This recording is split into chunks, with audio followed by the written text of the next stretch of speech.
Shumai guys, welcome back to the Life to the Full podcast, the podcast that helps you make the most of your time here on Earth. Time is fleeting, definitely need to make the most of it. I'm your host, Dav Morse. It's good to be back on the airwaves. I haven't said that in a while, I enjoyed saying that. Today, we are starting Dav's Book Club. We are looking at The Joy of Not Working. It's a book by Ernie Zelinski. As I'm sure you can imagine, it is a book which title captured my attention. I thought I have to read this book.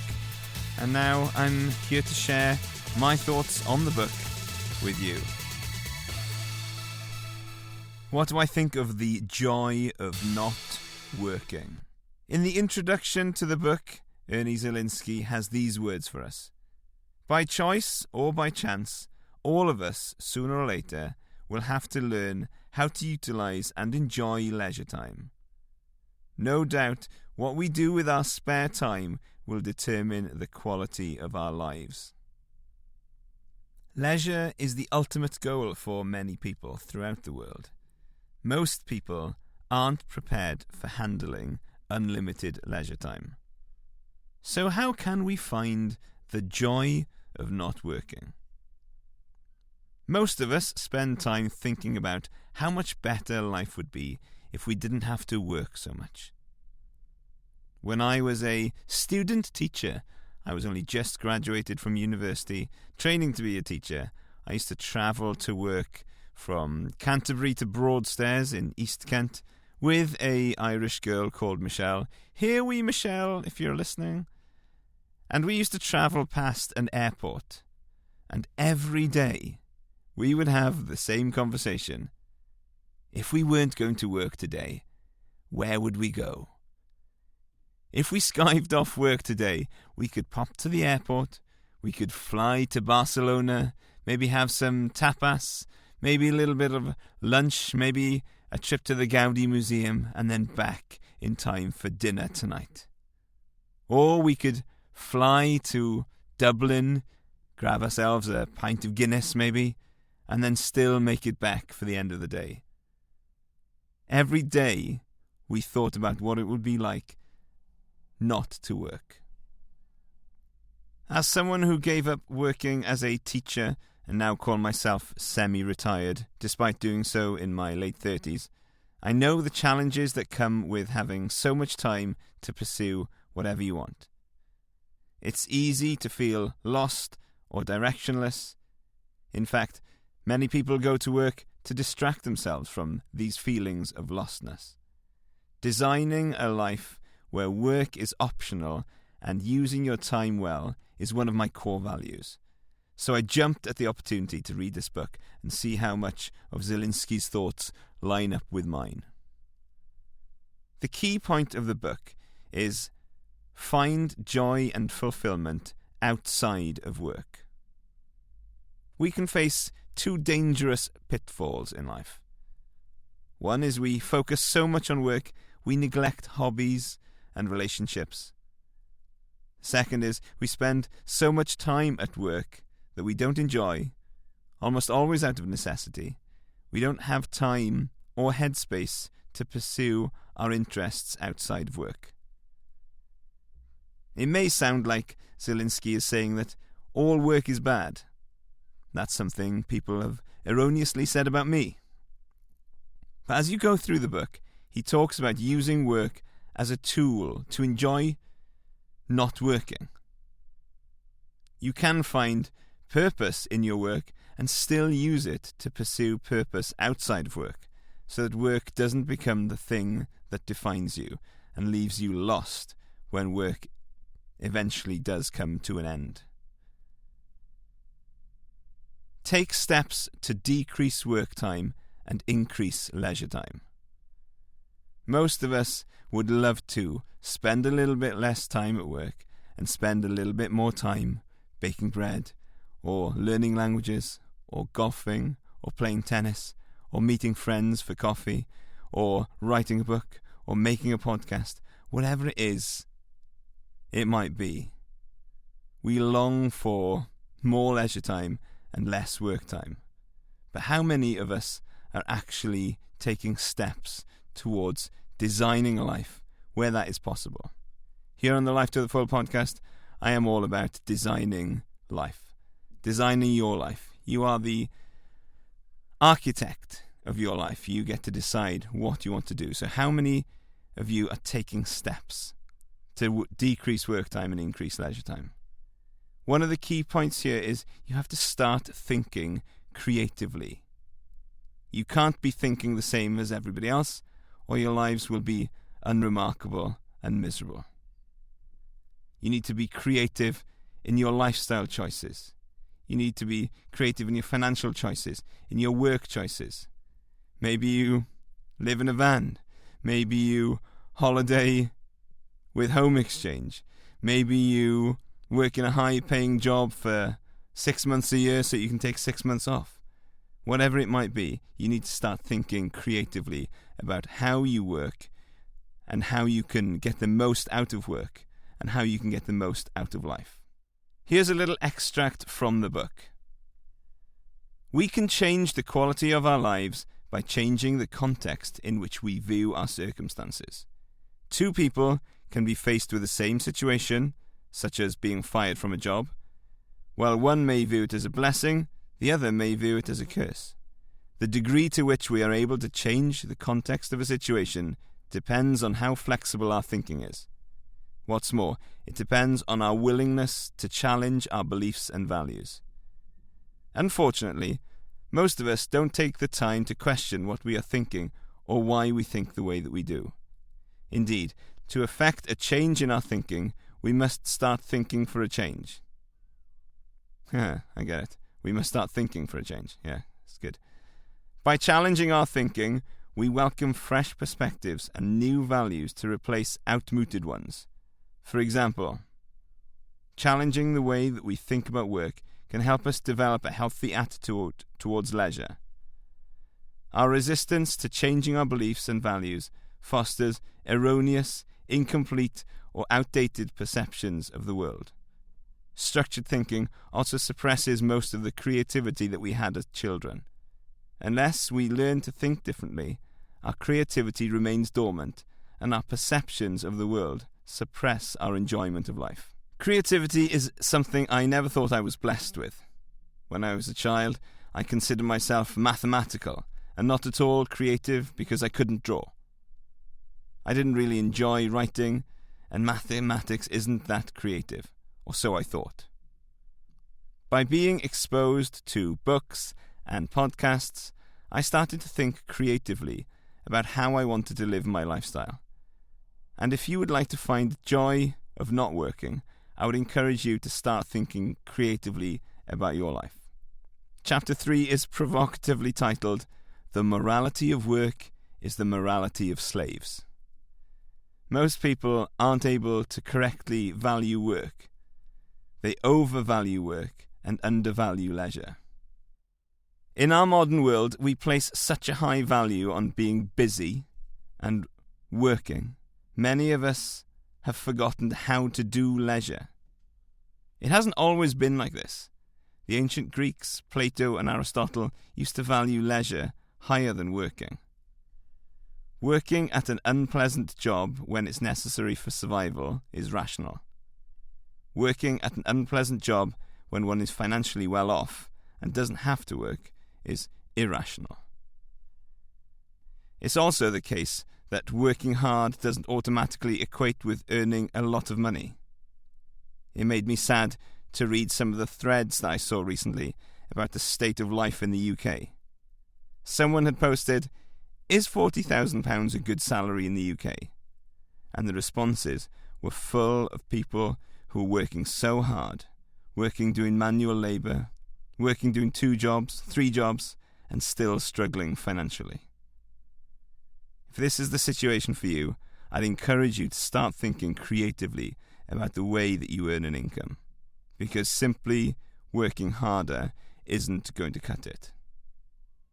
I'm not anti-work, I've said it again, despite what some people think. When my wife saw the title of this book, she was not impressed at all. I actually enjoy work. I enjoy producing this podcast, for example. I enjoy teaching people mathematics and how to get ahead financially and how to have good lifting techniques in the gym and teaching the Bible to people. In fact, maybe I'll write a podcast about the joy of working. Not all of this is paid work. Work is in some ways play, and play is work. Check out the Master in the Art of Living episode for more on that. I am anti people working at something they don't enjoy with no plan for change and no time and no money to enjoy not working. I'll happily work with you if you're in that situation. Get in touch on Instagram, or you can email me at lifetothefullpodcast@davmorse@gmail.com. If you haven't listened already, go back and listen to episode 61, How to Make Work Optional in 2025, for more on that. Back to the book. Most people are unhappy or disillusioned at work, but very few people actually try to do anything about changing their circumstances. They just keep doing the same thing over and over. Why is that? Is it comfort? Is the routine enough just to keep them going? Is it the paycheck they're not uncomfortable enough to make a change? Or is it that they don't know what else to do? They haven't thought or considered about another way of earning a living, another way of working. How do you answer the question, who are you? Do you answer with your job? Zelinski talks about workaholics and how bad it is for your health and relationships. And despite all this, people often sleepwalk into this kind of behavior. The book was written more than 20 years ago, so this may not be quite the same now, although I do still know workaholics who aren't doing themselves any favours in the health and relationships department. Working for working's sake is not a smart move. If you're listening to this and you're thinking, I'm working as hard as I can just to survive, I would encourage you to consider your circumstances carefully. Things aren't going to get any better. In fact, they are going to get worse. The solution is to think about the way you earn your money. Consider how you can earn more for your time and start to decouple your income from your time. I go into a lot more detail on this in episode 61, How to Make Work Optional, and also episode 14, Earn More Than You Spend. Hard work is the enemy of creativity. When I was a teacher, I worked hard. I didn't work as hard as most. Most people who were teaching worked late into the night. They worked on weekends. I tried to avoid that as much as possible. But I still worked a lot. When I've done work for exam boards, I have worked hard. And when I've done that, it's stifled my creativity. It's stifled my ability to be creative, to enjoy life, to enjoy relationships, because the hard work not only takes over your time, it also takes over your creativity, your thinking brain. Whereas now, I get to work 15, 20 hours a week, and I get to spend the rest of my time being creative, making podcasts, writing sermons, going for walks, having lunch with my wife. And it's by design. Zelinski says, always reserve enough time in your day to loaf, relax, and think creative thoughts. This will have much more of a positive effect on your financial and personal well-being than 2 or 3 hours of extra work. Not only does loafing take your imagination to great heights, it's good for a long-term health because it reduces stress and helps prevent many diseases. Moreover, when you loaf, you are preparing for the time when you achieve enough wealth to take it easy. You are giving yourself a taste of the freedom and prosperity that are coming to you. One of the most productive things you can do is take a week or two to vacation away from home and your workplace and generate ideas for putting your talents and knowledge to better use. The income-producing ideas will be a big step towards your continued prosperity and wealth building. Concentrate on opportunities for 3 or 4 hours a day. Forget everything else related to your workplace. Don't worry about the income you lose when you're away. The ideas you generate will be worth 100 times what you sacrifice being away. Keep in mind that you don't have to be a millionaire to take a few days off here and there. I have done this all my adult life, even when I was over $30,000 in debt.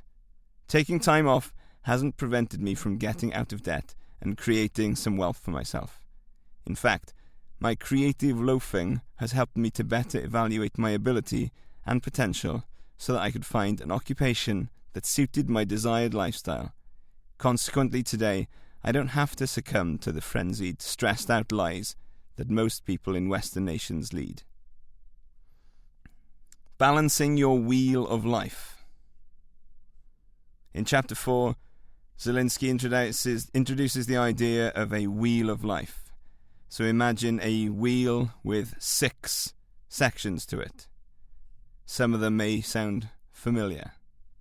Financial, spiritual, physical, intellectual, social, and family. They remind me very much of the 5 pillars of life to the full: financial health, physical health, mental health, relational health, and spiritual health. He talks about how important it is to invest in hobbies and relationships before retirement so that you have purpose when you do stop working. He advocates for finding your true calling. Now, this may sound a bit vague and woo-woo, and not at all practical, but he does emphasize that personal missions don't have to be grand and extravagant. They could simply be to give foreign travelers the best possible tour of the Rocky Mountains, or to help children learn a special skill like piano playing. What's important to him is that it is something you are passionate about and that comes easily and naturally to you. This makes working far more than simply enduring something just to make money. Having your cake and eating it too. This is Zelinski again. It is possible to have your cake and eat it simply by having 2 cakes. You can work at an enjoyable job and have a more leisurely lifestyle. By choosing work that you are suited to, you will succeed with less stress and effort. Then you will have the required time and, more importantly, headspace to devote to other pursuits of leisure, such as hobbies and relationships.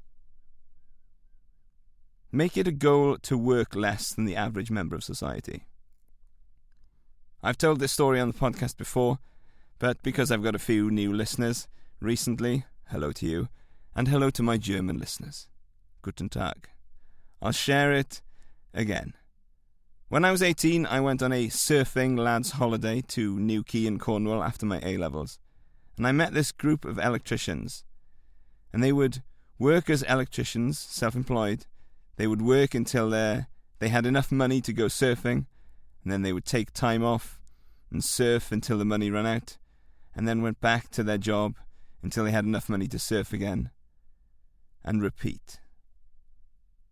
I like and admire the contrarian nature of their work-life balance.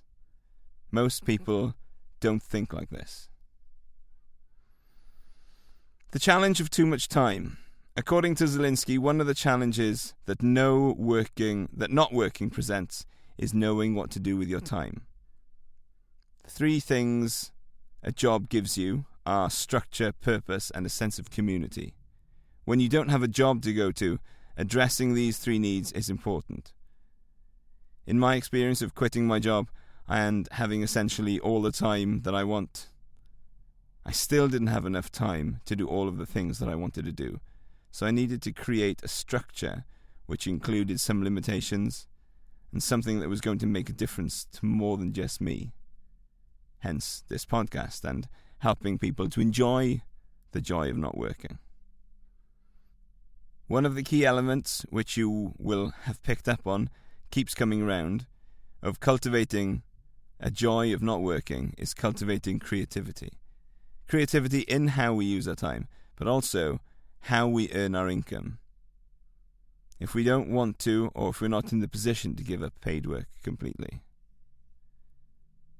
You don't know what you want to do or what you're capable of until you actually start trying. If you ask someone, what do you want to do? What do you really want in life? You might find they struggle to answer. They may well be able to tell you what they don't like about their job, and therefore what they don't want to do. But ask them what they really want, and it's a struggle to define. Most often, you'll hear answers like, I don't want an alarm clock, or I want to travel. These are often desires that society has planted in our minds. What we really want is unknown. We need to work to discover what we really want, and it only comes by trying and iterating, which is obviously not as easy when working full-time. One of the key exercises in the book is building a get-a-life tree. It's like a spider-diagram with these branches. 4 branches: activities that turn me on now, activities that turned me on in the past, new activities I have thought of doing, activities that will get me fit. Draw 4 lines out from the middle of the page. Write all the activities you can think of on each branch. Then from there, you can extend the detail on any given item. Unless you take action, your life will just continue on the path that you're on. If you're happy with the current trajectory, then go for it. If you're intrigued by the joy of not working, then start taking action. Try something new. Start planning how you can increase your income and work less. Try going part-time. Time is worth more than money, so spend it wisely. Some final reflections on the dating of the book. The revised version was released in 2003. A lot has changed in the world in the last 20 years. This was pre-financial crisis, pre-Brexit, pre-COVID. Attitudes towards work have altered considerably. In the book, Zelinski seems to be addressing people who are working beyond what the cost of their lifestyle warrants. Today, the reason people work such long and hard hours is simply out of necessity. It often takes 2 incomes to run a household. The state pension, as it is questionable. Will we even receive it when the time comes? Will it be anywhere near what we need to live? We are much less likely these days to work ourselves into ill health, and more likely to take care of our mental health. The desire to work less may be stronger now than then, but the need to work is also stronger. That need to work comes from the financial landscape which we find ourselves in. Zelinski spends the last chapter of the book on finances. He talks about how money can't make you happy, and financial independence, and all the good stuff that we talk about on this podcast all the time.